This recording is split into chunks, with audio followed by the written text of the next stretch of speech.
Assalamualaikum warahmatullahi wabarakatuh. Apa kabar teman-teman semuanya? Semoga kita dalam keadaan sehat selalu ya. Baiklah, pertama-tama saya akan memperkenalkan nama saya terlebih dahulu.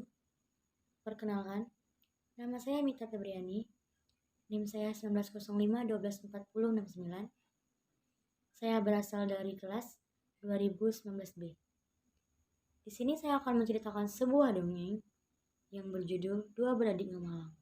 Kira-kira kenapa ya dua beradik ini bisa terkena kemalangan? Mari kita simak langsung saja video selanjutnya. Baiklah teman-teman, saya akan menceritakan sebuah dongeng yang berjudul Dua Beradik yang Malang. Di sebuah hutan yang sangat rimbun, hiduplah sebuah keluarga yang sangat harmonis. Keluarga tersebut merupakan keluarga Pak Bonar. Jadi, Pak Bonar ini memiliki dua orang anak yang mereka beri nama Apiu dan Siu. Apiu merupakan kakak dari Siu. Apiu berumur 5 tahun, sedangkan Siu masih berumur 3 tahun. Apiu dan Siu sangat suka bermain. Setiap hari mereka dihabiskan hanya untuk bermain berdua. Pak Bonar merupakan seorang petani. Ia sangat suka berladang. Dari hasil ladangnya itulah dia bisa menghidupi keluarganya. Pada suatu pagi, Pak Bonar dan Bu Bonar hendak pergi ke ladang. Mereka berniat ingin mengajak Apiu dan Siu. Namun, Apiu dan Siu masih tertidur lelap. Sambil mengemas peralatan untuk ke ladang, Pak Bonar berteriak membangunkan Apiu dan Siu. Apiu, Siu, bangun nak. Apa kalian mau ikut bapak ke ladang? Ujar Pak Bonar. Tapi sambil tertidur lelap, Apiu pun menjawab. Iya, aku mau ikut, ujar si Apiu. Apiu pun bergegas bangun dan membangunkan adiknya yang masih tertidur lelap. Siu, bangun. Ayah mengajak kita pergi ke ladang, ujar Apiu.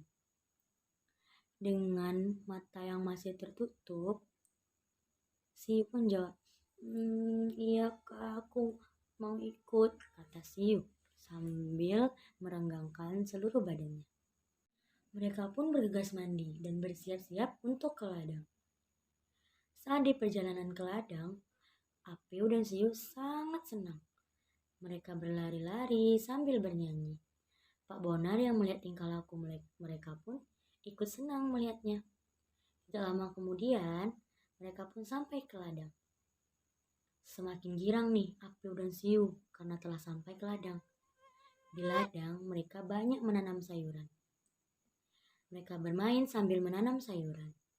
Setelah menanam sayuran, mereka pun bermain di sekitaran ladang. Tidak jauh dari ladang tersebut, terdapat sebuah hutan yang sangat gelap.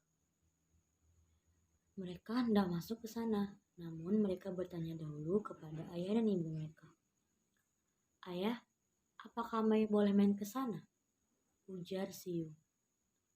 Ayahnya pun menjawab, tidak nak, di sana banyak sekali hewan buas yang akan mengganggu kalian, jawab Pak Bonar. Namun, karena rasa penasaran mereka yang sangat tinggi, mereka pun berniat juga tetap masuk ke sana. Siu bertanya kepada kakaknya, kakak, kira-kira ada apa ya di dalam sana? Apiu menjawab, kakak juga gak tahu dek, ada apa di dalam sana. Siu kembali menjawab pembicaraan kakaknya. Kita masuk ke sana yuk kak. Namun kakaknya mengatakan, kan ayah dan ibu sudah melarang kita untuk masuk ke sana. Namun Siu tidak juga mengerti, dia ingin juga masuk ke sana. Dan Apiu pun mengiyakan percakapan Siu atau permintaan Siu. Setelah jauh masuk ke hutan, Apiu mengajak Siu untuk pulang karena takut ayah mereka mencari mereka. Namun Siu masih saja tetap ingin masuk ke dalam hutan sana yang lebih jauh. Tidak lama kemudian, mereka bertemu seekor ular. Mereka sangat terkejut. Mereka pun hendak berlari, namun Siu terjatuh dan dipatok oleh ular.